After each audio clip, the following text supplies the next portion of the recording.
Най-напред, какво е остеопорозата? Това е заболяване, това си е болест, която се характеризира с намаляване на костната маса и малко по-късно на костната структура.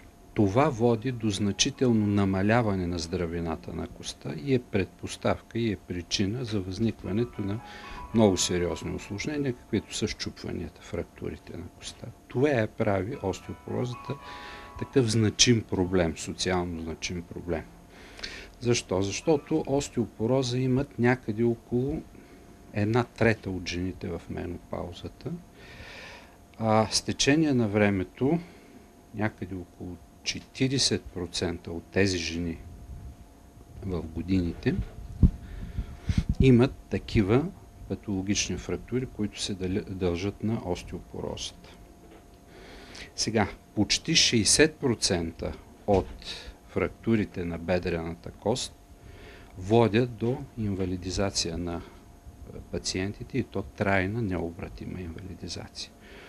Другото, което е, че около 20% от жените, които са с бедрена фрактура, умират в рамките на 1 година след тази фрактура. Става ясно за какво заболяване става дума. Остеопорозата бива най-общо първична, тогава, когато няма други причини, които да стоят зад нея, и вторична тогава, когато се развива във връзка с други заболявания.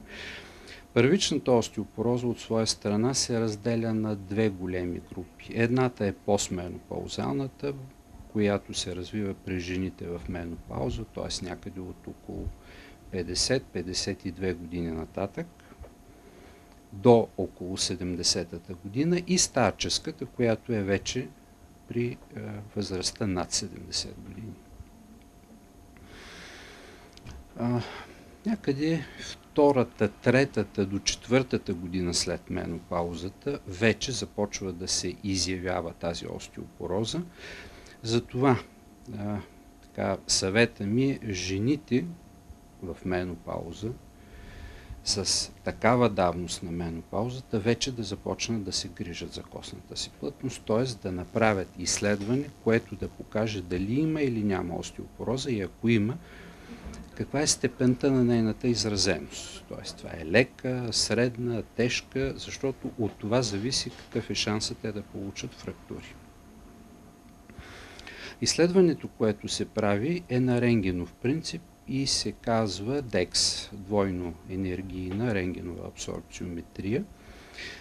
Това е признатото в цял свят изследване, което поставя диагнозата. Другите методи на изследване, които се практикуват предимно на ултразвуков принцип, нямат такава диагностична стойност, нямат стойността да проследяват костната плътност във времето, така че моят съвет е да се избягва прилагането на тези средства.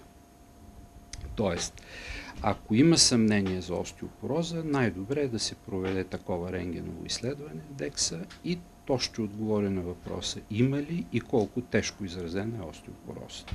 Пациенти могат да дойдат по всякакъв начин. Те могат да дойдат по собствено желание за измерване на костната плътност, могат да дойдат насочени от други колеги, които се занимават с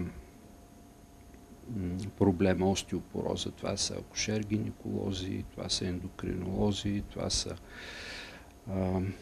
ортопеди, а могат да дойдат и по препоръка на личния лекар. Така че във всеки един случай ние ще направим изследването и ще решим какво е най-доброто за пациента да се проведе по-нататък като лечение.